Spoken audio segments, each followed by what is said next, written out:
Show me.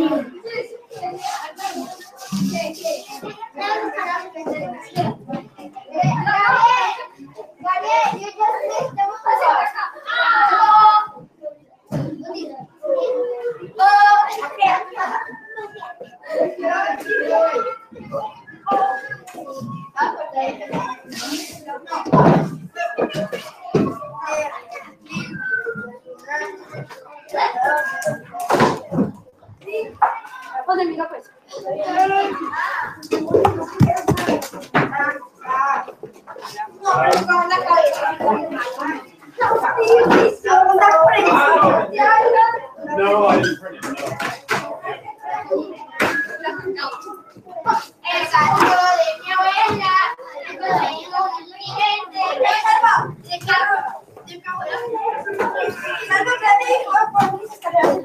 Déjame tranquilo. ¿Qué? Déjame tranquilo.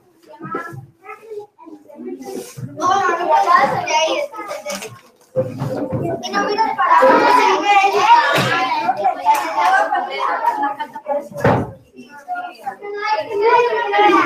Right. Is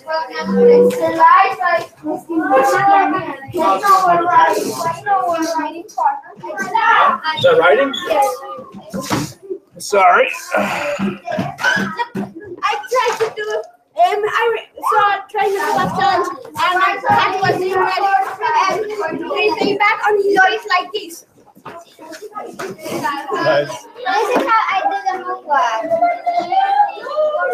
I gotta do it. I wanna do it. I'm determined to do it. Good. Then you will. I will do it. Juan is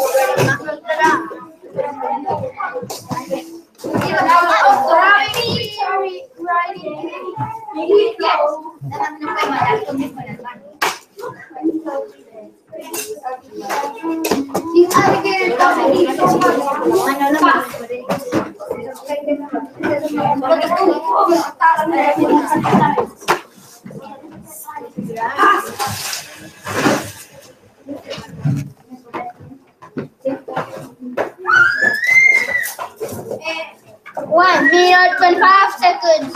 Please, class, come here. Please, class, come here. Please, class, come here. 1 second late. Please, class, come here. Please, class, come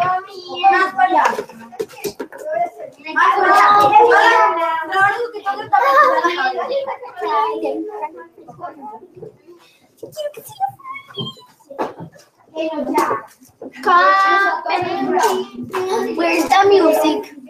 No music. Yeah, but we have more space. I thought the music wasn't really setting the stage for learning. Or me, yes.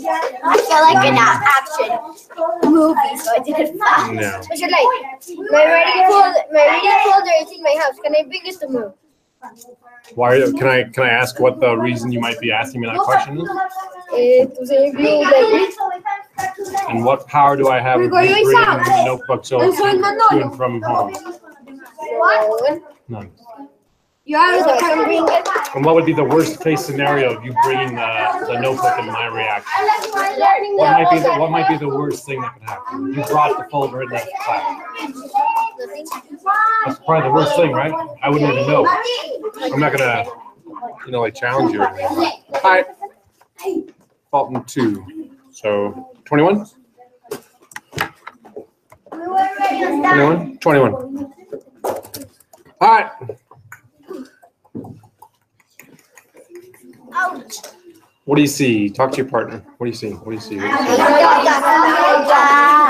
and a bird. And a rabbit. Where is that picture? Because one girl did a duck and a rabbit. All right, 3, 2, 1. Some of you saw a duck.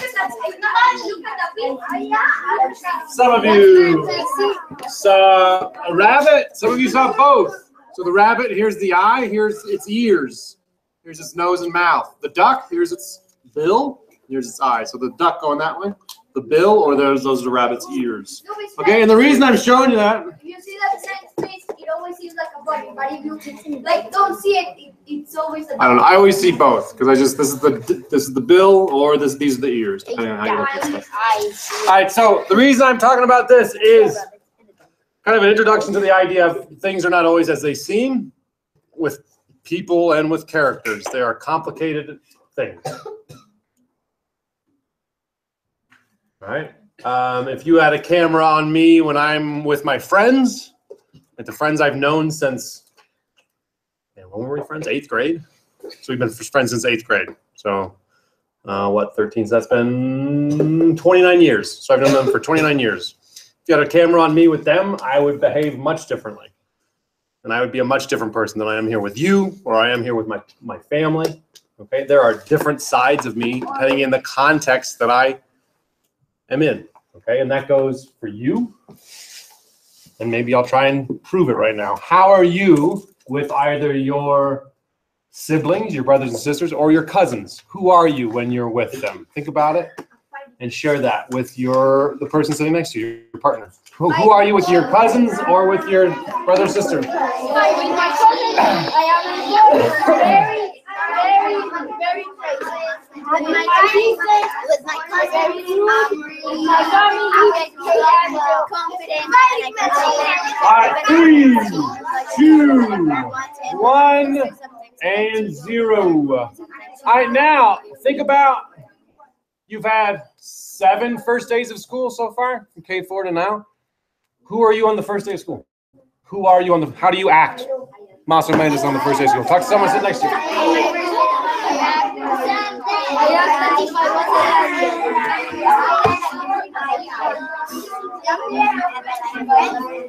All right, 3, 2, 1.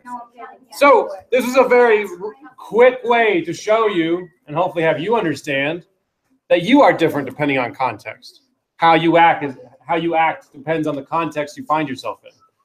How I act, it depends on the context I'm in. And how our characters act, a lot of times, depends on the context they're in. Okay, and so what our job is to figure out those contexts, like home versus school, maybe they're different. Figure out their inside and out. A lot of times I'll be thinking one thing and saying something else. Or like processing one thing and acting a different way, have one set of beliefs, maybe acting a different way than the beliefs I have. It's complicated. That's a complicated person. We're all complicated people. We're humans. Humans are complicated. Our stories are written by humans, even if the characters are not human. So a lot of times they'll still be thinking about humans when they're writing about aliens and stuff. So keep our ducks, courageous ducks, maybe, depending on what we're reading about. Courageous mice from Tale of Despereaux. Great hero in that book.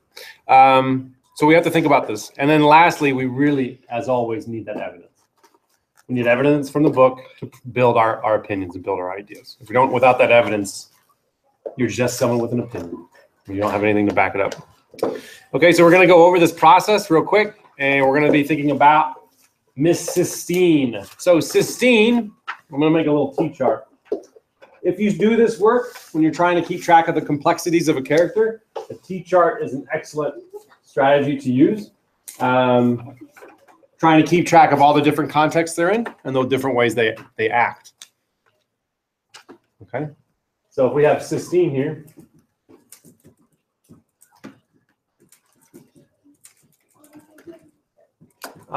when she tells the brothers that they're ignorant because they're from the South, when she tells the classroom that she hates the South, she wears these dresses to school and no one else does. How would you describe Sistine in these situations? What words would you use to describe her? You can shout them out, that's fine. Like a girl with bad sentiments. Like bossy? Yeah, a bossy. Someone who bosses people around? Bossy? Anything else? Complicated, but let's try and be a little bit more precise like I was talking about on Friday. Instead of complicated, she's bossy. What else is she when she's with people she doesn't know well? Like on the bus, at school, yes. With the bullies out on the playground. Different? She acts differently? Disrespectful, I heard? Grumpy. Grumpy. Tough. Okay. And that's one side of Sistine. So now I'm going to reread part of chapter 12 when she is with Rob in the hotel. We got to walk through the woods, Rob said. He looked doubtfully at Sistine's bright dress and shiny black shoes. You can give me some of your clothes to wear, she told him. I hate this dress anyway. And so he took her to the motel room, and there Sistine stood and stared at the unmade beds and the tattered recliner. Her eyes moved over his father's gun case and then went to the macaroni pan from the night before, still sitting on the hot plate. Then she saw his carvings, the little wooden village of odd things that he had made. He had them all on a TV dinner tray beside his bed. Oh, she said, her voice sounded different, lighter. Where did you get those? She went and bent over the tray and studied the carvings, the blue jay and the pine tree and the Kentucky Star sign, and the one that he was particularly proud of, his father's right foot, life-size and accurate right down to the little toe. She picked them up one by one and then placed them back down carefully. Where did you get them? She asked again. I made them, said Rob. She did not doubt him, as some people would. Instead, she said, Michelangelo, the man who painted the Sistine ceiling, he sculpted, too. You're a sculptor, she said. You're an artist. Okay, this is a completely different side of Sistine that we see in a context of her and Rob maybe becoming friends. How would you describe her in this context when she is with a friend or with someone that she maybe can trust or can be safe around? It's fine, you can just shout something out. What would you describe her as? Different voice. But how is she being bossy? No. She being mean? She being grumpy? Kind. She's being kind. What else? Yeah. Friendly. Yeah, I noticed really a change because in the read aloud in Friday, she loved the nature, wanted to help the tiger, but when she isn't with a friend, she's really so helpful. Yeah. She was in awe, right? She supported him in his art. She didn't say, no, you didn't do this. I don't believe you. Good friend. She was in awe. Good friend, maybe. Trustworthy. All right. So much different. We see a much different side of Sistine. We see a complicated character. And remember, the authors do this on purpose. This doesn't just happen. Okay, it doesn't just happen willy-nilly. So here are some things to think about. Let me see if I can do this quick. Remember, characters are made on purpose. This is not an accident that she is like this in two different ways. The author did this on purpose. What is this big idea you have about the character? And is that always the case? Is that always true? Is every single time that's true? Or are there certain circumstances when that's not true? And then one thing you can do is make this T-chart, kind of keep track of things. So I want you to think about a character right now. I want you to think about a character you're reading about in a book. And I want you to think, what is one way this character is a lot of times? What's a big idea you have about this character? What kind of a character is it a lot of times? And I want you to challenge yourself. Are they always like that? In every single situation that you've read, is that character always acting the same? Nope. And if they're not, I would challenge you to start keeping track of that, because that's this idea. They're complicated. They're changing. Okay? They're just like us. They're just like humans. Okay? So as you're working today, keep that in mind. Keep track of your characters. This thing about being complicated, how they're changing. By the end of workshop today, last 5 minutes, I'm going to want you to bring in an idea again on a Post-it note or whatever piece of paper. If you just want to have it in your reading notebook, you can. You have options. Doesn't matter to me. Just an idea. I'd like it to be a different one than last time, but if it's the same one, same one. And at least 2 pieces of evidence from your book.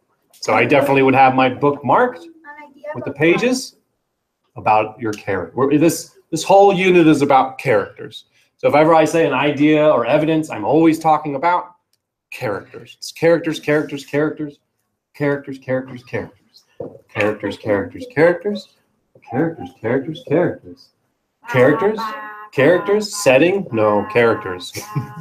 Maybe how they react to the setting, but characters. Focuses, the spotlight is on. Character. We're growing ideas about. Character. We're thinking about. Character. We're comparing. We're making T-charts about? Characters. Yeah, that's what I'm talking about. About 4 of you got into that. Everybody else is kind of sitting like a bumping along. Maybe you could do the song. Yeah, cool. Okay, so create those habits. Have that habit list out. How are you doing with that? We'll probably check in with that maybe tomorrow. I don't want to do that today. But that habit list, how are you doing with your habits? Are you filling stuff out? You know, are you writing every day? Are you reading every day? What do your habits look like? Grow those ideas about, write about, thank you, find evidence about, and know your, there we go. All right, so, and we'll reconvene in a little bit. Donkey shorts.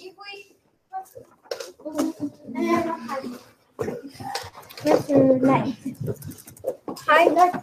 Salvador, ask me something.